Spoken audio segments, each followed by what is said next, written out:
Younib TV, faith, inspiration, unity. Younib TV. It is the 27th of January 2026. Rise and shine to the morning momentum, your daily dose of a comprehensive rundown of the top stories making the headlines.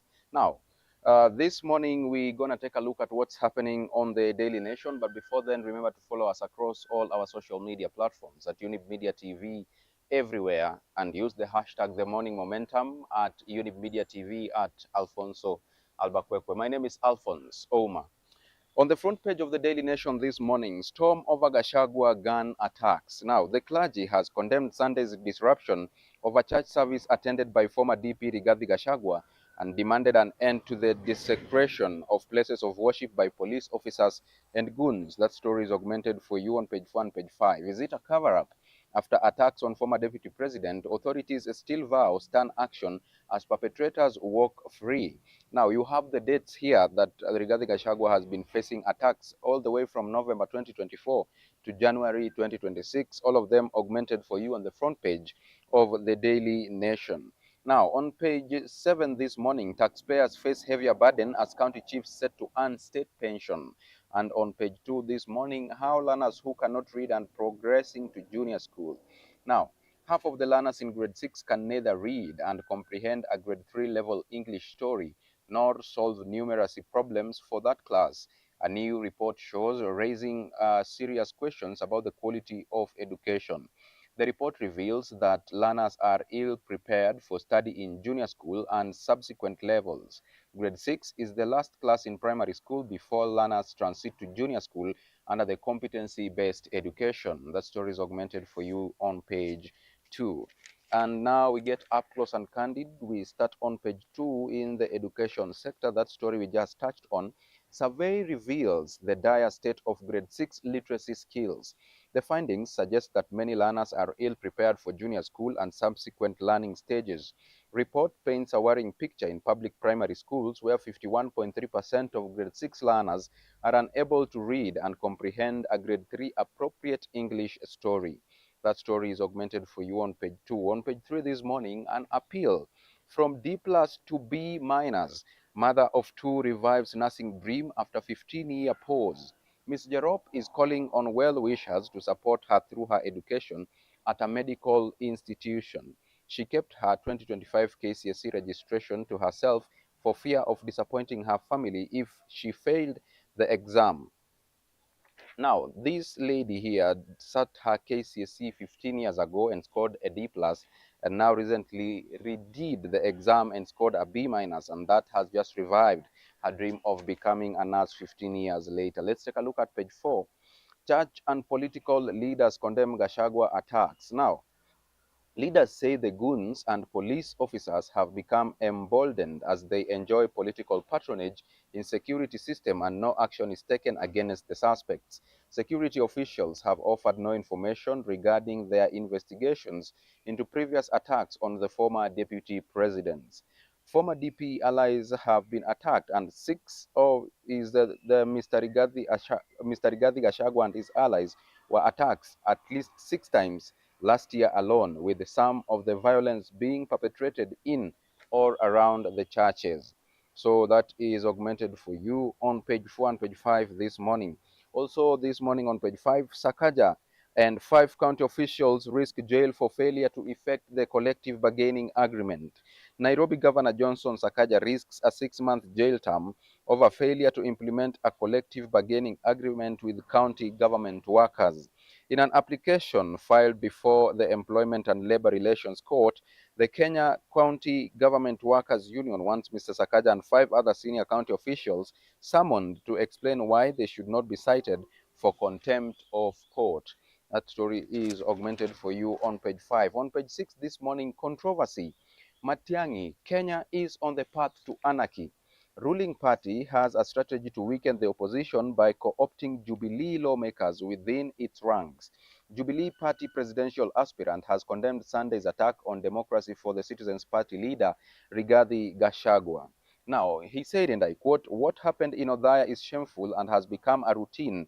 Tear gas was lobbed inside a church while a government is in place." You want to catch up with that story on page 6. On page 7 this morning, "I'll win 3 million votes in ODM Pact," says William Ruto. Raila had entered into a broad-based government deal with UDA, and the president says proposed deal would significantly expand Alliance's national support base. That story is augmented for you on page 7. Now, let's take a look at page 8 this morning on The Nation. Inside ODM's Linda ground bid to shield its strongholds. The campaign involves activities aimed at strengthening the party's presence in Nyanza, Western and Coast regions.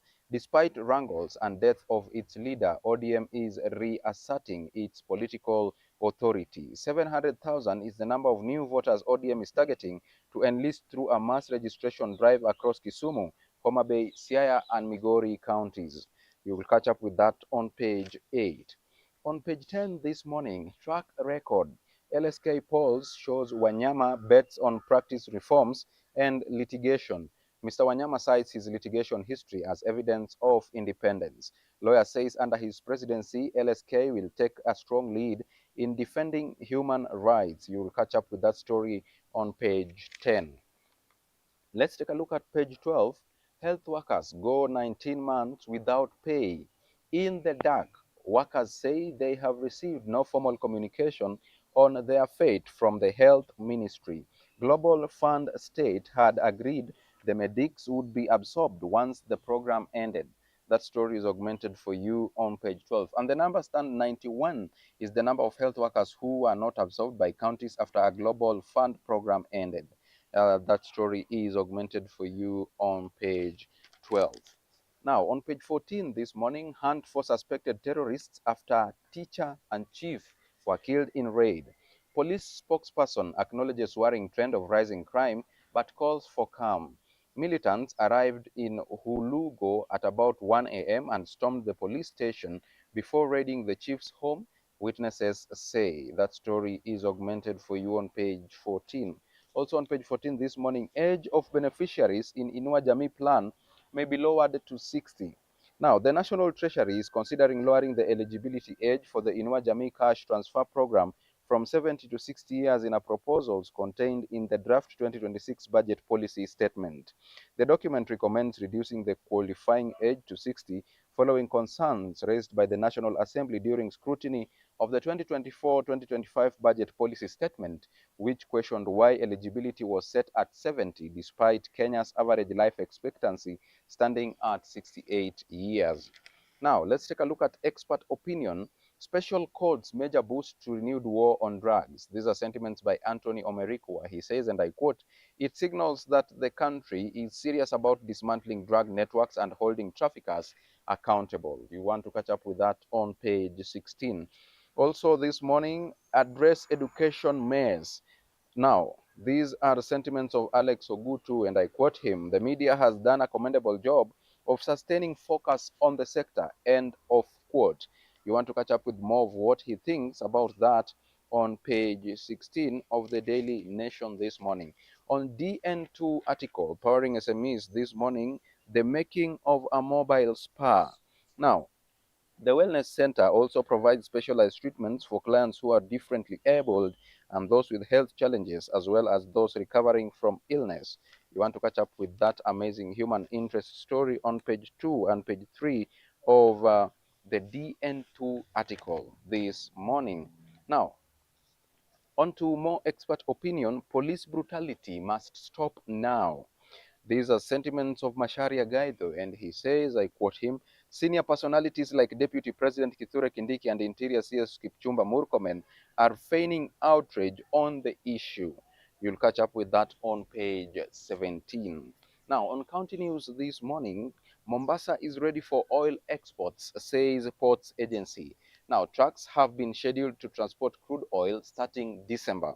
KPA has upgraded the port infrastructure and trained its workers for safe crude handling. That story is augmented for you on page 19. In Machakos County, county to merge 6 troubled water farms. The simmering feud between Machakos County and 6 struggling water companies could intensify following the county government's plan to merge the utilities. The move aims to salvage debt-laden and loss-making agencies to improve water supply for residents. Governor Wavinya Ndeti told a Senate committee that the restructuring is almost complete, with only the appointment of a chief executive officer pending. You want to catch up with that on page 19. On page 20, we move to Baringo County. Patients feel the pinch as a strike leaves health services in tatters. County officials blame the crisis on the strike, saying emergency services are ongoing despite staffing shortages. Baringo County's health services have been paralyzed after clinical officers downed their tools, forcing hospitals to shut laboratories, suspend clinics, and rely on interns. You'll catch up with that on page 20. Now, on the international scene this morning, France on course to outlaw social media for under 15s. President wants ban in place by start of school year in September. If the law is passed, France will need to agree on a method for age verification. You'll catch up with that on page 22. Also this morning, Uganda military denies assault claims. Now, Uganda's military chief Muhozi Kainerugaba has denied claims that soldiers assaulted Barbara Changulanyi, the wife of opposition leader Bobi Wine, during a raid at their home. Wine, who is in hiding, alleged on Saturday that his wife was held at gunpoint by military officers who assaulted her, taking away documents and electronic items. He said the house continued to be surrounded by the military. That story is augmented for you on page 22. Now, in The Hague this morning, former President Duterte deemed fit for ICC trial. Judges at the International Criminal Court have ruled the former Philippines President Rodrigo Duterte, 80, is fit to attend the pretrial hearing and will hold a confirmation charges hearing on February 23rd, the court said on Monday. Let's take a look at business news. Strategy: state to issue 175 billion roads bond in February. The proceeds will settle bills to contractors and repay loans from banks. Bond to be issued in tranches with preferences to investment in clubs. The amount stands at 650 billion shillings, and that is the value of portion of pending bills to be cleared by the money the lenders have loaned the state. That story is beefed up for you on page 23. Now, briefly, in the acquisition, CAK approves KCB's acquisition of FinTech. The Competition Authority of Kenya has approved KCB Group's acquisition of a 75% stake in an IT firm associated with former Football Kenya Federation President Nick Mwendwa for a value of 1.94 billion shillings, or an equivalent of 15 million US dollars. KCB Group expressed it's interested in the Riverbank Solutions, the financial technology firm founded by Mr. Mwendwa 16 years ago, and was awaiting confirmation from the regulator. Now, let's take a look at some sporting action. We start with rugby. 16 million shillings rent demand ignites ownership fight for RFUEA ground. KRU once famous ground transferred to their trustees. In FKF Premier League, schoolboy howlers, goalies play game under scrutiny rather. Shabana FC accused their goalkeeper of committing an error on purpose. Debate rages on whether the seemingly silly mistakes by keepers is simply errors or something more sinister. That story is augmented for you on page 31. Now, on the cover page of the Daily Nation this morning, it's all about the Confederation Cup. Nairobi United drew shortcomings as African adventure gets rougher. Several new players, including Benson Omala, still gelling with the team. Team coach Ali reckons experience costing them matches, but they have not given up hope of advancing. So with that story of the Confederation Cup, we come to the tail end of the morning momentum this 27th day of January 2026. Thank you so much for staying with us and for choosing to watch this program. May you have a beautiful day ahead of you. My name is Alphonse Ouma. See you some other time in this same place. Bye-bye for now.